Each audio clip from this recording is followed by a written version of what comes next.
में इंसान को आप H2O का फॉर्मूला सिखा के कुछ फायदा नहीं है, उसको पानी पीने को देना चाहिए। मैं वही कहना चाहता हूँ। बोधि धर्म जब बुद्ध के बाद बोधि धर्म का यहाँ जन्म हुआ और वो चाइना चले गए। बुद्ध और लाओ त्सु एक ही जमाने के थे, एक ही समय के थे।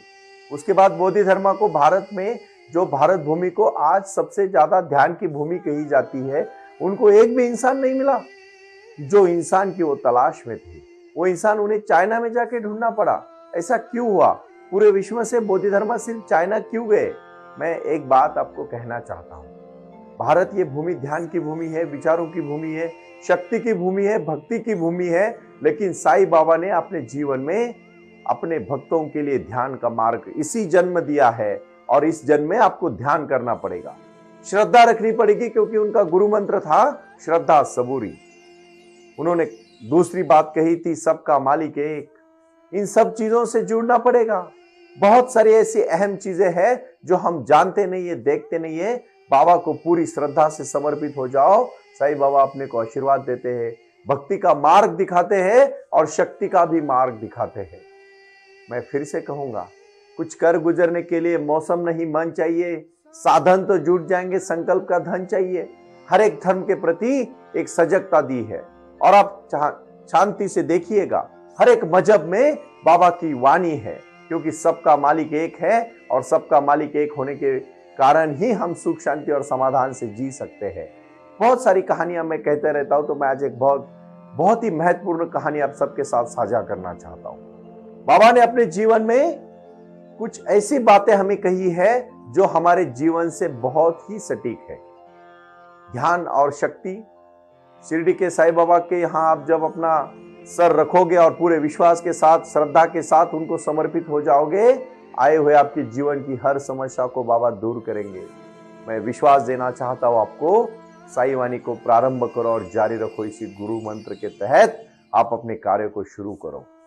नेगेटिविटी को बिल्कुल नजदीक भी मत आने देना, क्योंकि जो सकारात्मक सोचते हैं वही पहुंच जाते हैं। नेपोलियन बोनापार्ट की जीवन की एक कहानी है। जब वो अल्फाज पर्वत के पास जा रहा था और सब सैनिक थके थे, क्योंकि उसको पूरा विश्व जीतना था। आप तो जानते हैं, जीतने की मनीषा भी बहुत बड़ी चीज होती है, आकांक्षा बहुत बड़ी चीज होती है। लेकिन सब नेपोलियन के सैनिक थक जाते और कहते हैं, नेपोलियन, हमने सुना है अल्फाज पर्वत बहुत बड़ा पर्वत है, उसको अगर हम चढ़ने जाएंगे तो हम जिंदा नहीं बच पाएंगे, हम वो यहीं से वापस चलते हैं। नेपोलियन ने दिमाग में शक्ल लगाई और कहा, आप चिंता ना करें, हम अल्फाज पर्वत के पास तक खाली जाएंगे, उसको सिर्फ देख के वापस आएंगे, आप चिंता ना करें। और सब में जोश भरा।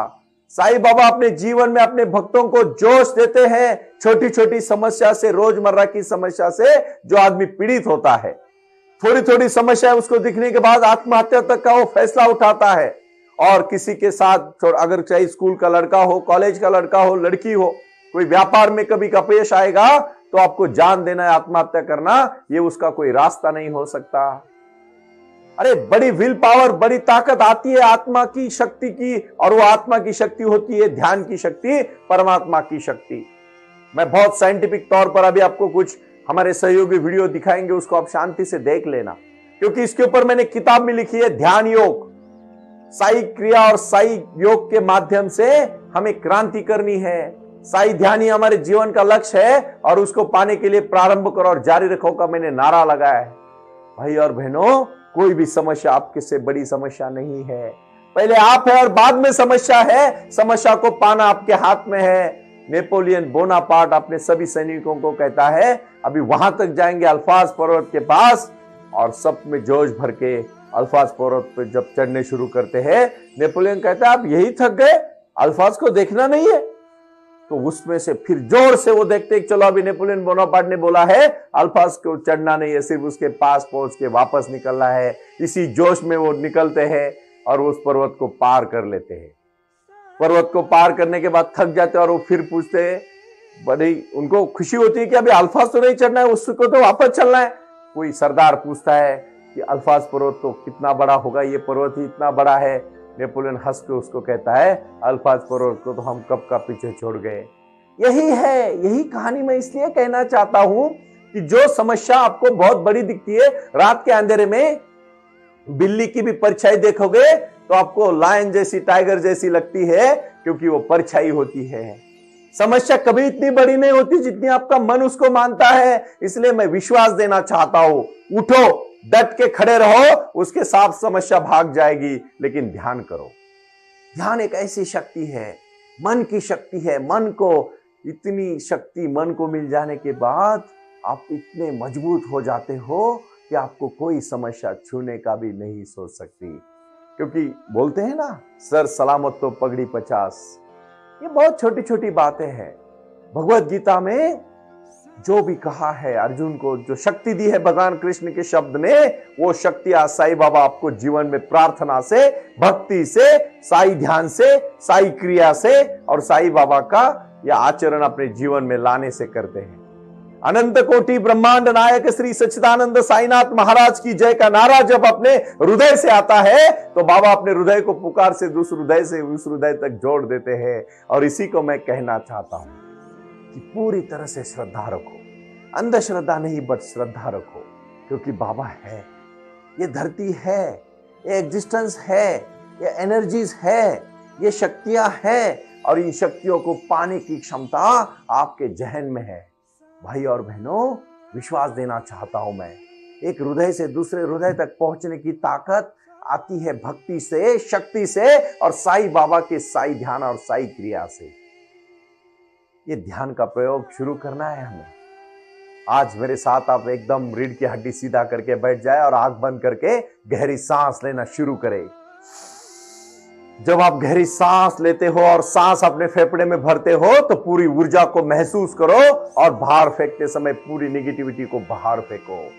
आहिस्ता आहिस्ता साईं की धुन को सुनो, साईं के भजन को सुनो, साईं की श्रद्धा को, साईं की समाधि को, साईं के स्नान को, साईं की काकड़ आरती को, साईं की भक्ति को, साईं के भजन से दिन भर अपने स्नाम स्वरम में रखे हुए विचारों के साथ जोड़ो। शक्ति बहुत ताकतवान होती है, उसी को भक्ति कहते हैं और भक्ति के मार्ग से ही जीवन में एक विश्वास पैदा होता है। यही विश्वास आगे जाके आपको बहुत दूर तक लेके जाएगा। एक एक कदम चलोगे, हजारों कदम पहुंचोगे, लेकिन पहले कदम तो उठाओ, चलने की कोशिश करो, चलने का प्रयास करो। कोई आपको रोक नहीं सकता, कभी आपको कोई रोक नहीं सकता। इसी विचारधारा को शक्ति की विचारधारा कहिए, भक्ति की विचारधारा कहिए और शक्ति और भक्ति की विचारधारा ही जीवन में अमूलाग्र क्रांति लाती है। 108 किताबें लिखने के बाद मैंने साईं वाणी को जो भी विचारधारा के प्रति प्रारंभ किया है, वो प्रारंभ आपके आखिरी लक्ष्य तक पहुंचने के लिए है। और हमारे जीवन का वही लक्ष्य है जहां हमें पहुंचना है, हमें कुछ करना है। हम आए इस धरती पर कुछ करने के लिए, मरने के पहले कुछ ऐसा काम करेंगे जो लोगों को याद रहेगा। सेवा और भक्ति, अन्नदान ही श्रेष्ठ दान है। इसीलिए हमने साईं खिचड़ी को प्रारंभ किया। साईं घर के लिए हमने गरीबों को घर के लिए हमने प्रयास किया। साईं वाणी ट्रस्ट ORG के माध्यम से ई-कॉमर्स और जैसे हमारे कला कुशल भाई बहन के लिए काम देने का काम किया।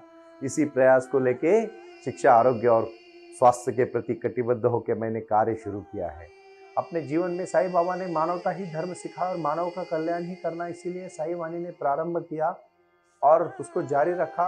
रोटी, कपड़ा, मकान, शिक्षा और आरोग्य के प्रति हम कटिबद्ध हैं और उस कटिबद्धता के कारण, उस भूमिका के कारण, उस जीवन की राह पर हमने हमारे जीवन में बदलाव लाने का प्रयास किया। इसीलिए मैंने साईं क्रिया को शुरुआत की और साईं क्रिया के साथ साथ साईं ध्यान के प्रति हम सजग हुए। और जब हम अपने अंदर गए तो हमें बाहर देखने की ज़्यादा जरूरत नहीं पड़ी। मैं छोटी सी कहानी से यहाँ शुरुआत करूँ। आप तो जानते हैं मैं हर बार कहानी से शुरुआत करता हूँ और ये कहानी उस कहानी की है कि हमारे जीवन का बदलाव कैसे आता है, क्यों आता है और कब आता है। इस विषय को हम बहुत ही अच्छी तरह से जुड़े रहेंगे। एक महान राजा हुआ, वो अपने सत् कार्य से और अच्छे कार्य से जाना जाता था। राजाओं की अपनी अपनी खूबी होती है। हमारा देश 750-800 राजाओं का देश था। जब देश आज़ाद हुआ तो सरदार वल्लभ भाई पटेल जी ने सबको खारिज करके, यानी अपने अपने राज्यों को मिला के पूरा अखंड हिंदुस्तान बना। इस प्रकार वो समय में राजा बहुत महान था और वो अपने अपने सभी राज्य के लोगों का बहुत अच्छे तरह से ख्याल रखता था। हर दिन जब वो राजा अपने राज्य में यहाँ वहां से चले जाता, लोगों को देखता मिलता, तो वो समय एक भिखारी को वो देख लेता है और वो बाद में उसको याद आता है कि ये भिखारी नहीं है। जब राजा गुरुकुल में पढ़ रहा था तब उस गुरुकुल में वो भिखारी जो था वो भी पढ़ने को था, लेकिन आगे जाके राजा बना और वो तो भिखारी ही रहा, गरीब रहा।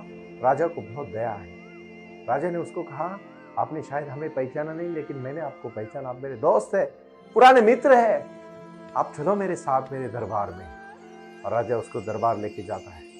दरबार लेके जाने के बाद उसको खाना खिलाता है। बहुत दिनों के बाद खाना मिलने के बाद भिखारी भी पेट भर के खाना खाता है दबा के, और उसको नींद आती है, वो सो जाता है। जब वो सो जाता है, राजा देखता है, राजा बहुत कृपालु होता है, दयालु होता है, वो देखता है कि मेरा दोस्त कितना गरीब है।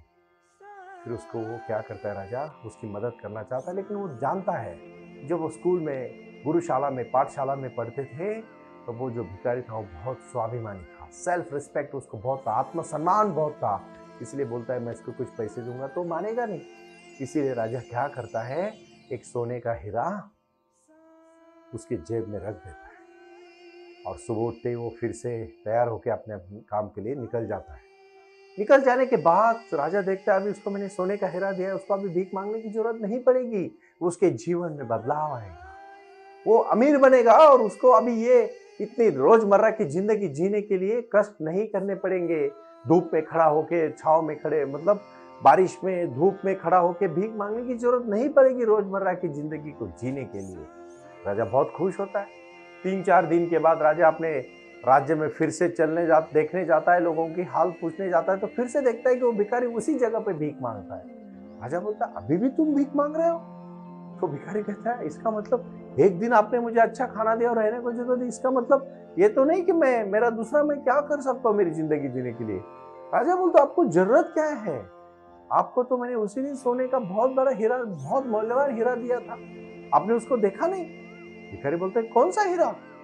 तो आप अपने जेब में देखो, उसी फटे कपड़े होते हैं उसके, ज्यादा कपड़े तो उसके पास नहीं होते। तो वो अपने जेब में हाथ डालता है तो उसका मोहरा देख के बहुत खुश हो जाता है। आप हंसो मत, ये कहानी हमारी कहानी है। जब हम पैदा हुए तो भगवान ने हमें आत्मा, इस ऐसी शक्ति दी ध्यान की जो हमारे पॉकेट में ही है, लेकिन हमारा उसकी तरफ ध्यान ही नहीं है। अरे भाई मेडिटेशन करोगे ना तो वो सोने के हीरे जैसा है, जीवन में इतनी खुशी आएगी।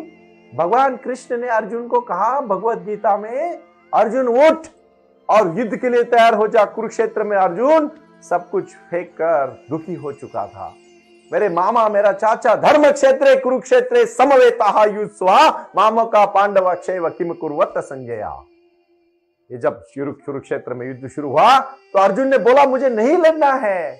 हमारे जीवन में आत्मा को जानने की, ध्यान की कला भूल के हम सिर्फ बाहर भीख मांगते हैं, दूसरों से सुख मांगते हैं, शांति मांगते हैं। मनुष्य अपने विश्वास के प्रति निर्मित होता है, जैसा वह विश्वास करता है वैसा ही वो बन जाता है। बहुत सारी किताबें आई, फिर किसी ने कहा कि एग्जिस्टेंस के ऊपर क्या होता है, किसी ने कहा एटीट्यूड के ऊपर क्या होता है, किसी ने कहा सोच के ऊपर क्या होता है। मैं एक बात कहना चाहता हूं, साई वाणी सुनो, साई क्रिया करो और साई ध्यान को प्रारंभ करो और जारी रखो, जीवन बदल जाएगा। कुछ करने की आपको जरूरत नहीं है। यही तो मैं बहुत विश्वास के साथ आपको दावे के साथ कहना चाहता हूं, उठो, जागो और तब तक मत रुको जब तक ध्यान नहीं होता। ध्यान करने वाली चीज नहीं है, कुछ भी नहीं करना मतलब ध्यान।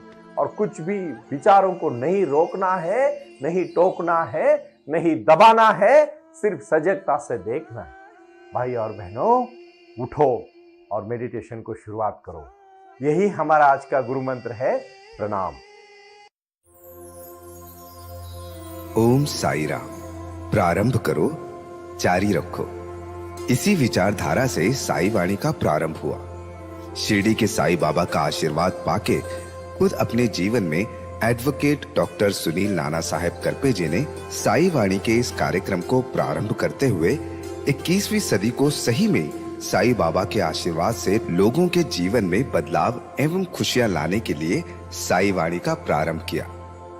लगातार लोग साई वाणी को सुनते आ रहे हैं। साई कृपा, जो साई ध्यान से जुड़ी हुई है, क्योंकि मेडिटेशन ही एक ऐसी शक्ति है जो जीवन में क्रांति ला सकती है, बदलाव ला सकती है और खुशियां दे सकती है। लेकिन उसके लिए प्राणायाम बहुत महत्वपूर्ण है और अपने संकल्प के प्रति अडिग रहकर उन्होंने प्राणायाम की श्रृंखला को अपनी शक्ति से जोड़ा और उसको साई क्रिया के माध्यम से साई ध्यान के प्रति वो लगातार लेके चले गए। इन सब क्षेत्रों के लिए एक ऐसा परिक्षेत्र होना चाहिए जहां लोग आएं और रुके। शिरडी में साईं बाबा के समाधि के आशीर्वाद के बाद उनको ज्ञान और ध्यान दोनों की शक्ति देने का प्रयास किया जा रहा है। इसीलिए साईं बाबा की 65 फुट हिंदुस्तान की सबसे बड़ी प्रतिमा बनाकर वहां बाबा का मेडिटेशन सेंटर खोला गया है। साई आंगन इस नाम से यह जाना जाता है। देऊळगाव गाड़ा, तालुका दौंड, जिला पुणे, यहाँ साई आंगन की और बारामती क्षेत्र में साई आंगन में इसी क्षेत्र की निर्मित करते हुए उन्होंने यहाँ निजी व्यवस्था के साथ बच्चों के लिए गुरुकुल सिस्टम का इंग्लिश माध्यम का स्कूल, जहाँ बच्चे पढ़े और जहाँ बच्चे गुरुकुल में रहकर गुरुकुल के माध्यम से गुरुर ब्रह्मा गुरुर विष्णु गुरुर देवो महेश्वरा गुरु साक्षात परब्रह्म तस्मै श्री गुरुवे नमः इसका ज्ञान ले पाएं। इसी के लिए इसे पूरी तरह से सीबीएसई एवं गुरुकुल के माध्यम से बच्चों को एक सुजान एवं भारत का एक ज्ञानी और अच्छा नागरिक बनाने के लिए वे ये कर रहे हैं। उसी के साथ हेल्थ इज वेल्थ कहते हैं कि शरीर ही सबसे महत्वपूर्ण संपदा है और उस संपदा को आयुर्वेदा के माध्यम से लोगों को जोड़ना चाहिए। इसीलिए उन्होंने यहाँ साई वाणी आयुर्वेदा हॉस्पिटल की भी निर्मित की है और उस कार्य के लिए वो पूरी तरह जुड़ चुके हैं। पूरे विश्व से लोग साई क्रिया और साई ध्यान के माध्यम से जुड़ रहे हैं और इसीलिए उन्होंने साई वाणी trust.org इस ई कॉमर्स की भी स्थापना की है। इस ई कॉमर्स के माध्यम से हजारों करोड़ों भाई बहन को उन्होंने व्यापार करने के लिए प्लेटफॉर्म दिया। उनकी कला, उनकी क्षमता, उनका ज्ञान लोगों तक पहुंचाने के लिए साई वाणी trust.org बहुत बड़े लेवल पर महत्वपूर्ण प्रयास कर रहा है। इसीलिए यहाँ आए। ये बाबा की नगरी है। यहाँ बाबा का विज्ञान, बाबा का आशीर्वाद एडवोकेट डॉक्टर सुनील नाना साहब करपे जी के साथ लोगों तक पहुंच रहा है। हमसे जुड़े रहने के लिए आज ही साई वाणी के ऑफिशियल यूट्यूब चैनल को सब्सक्राइब करें या अधिक जानकारी के लिए संपर्क करें 9604050607। ओम साई राम। प्रारंभ करो, जारी रखो।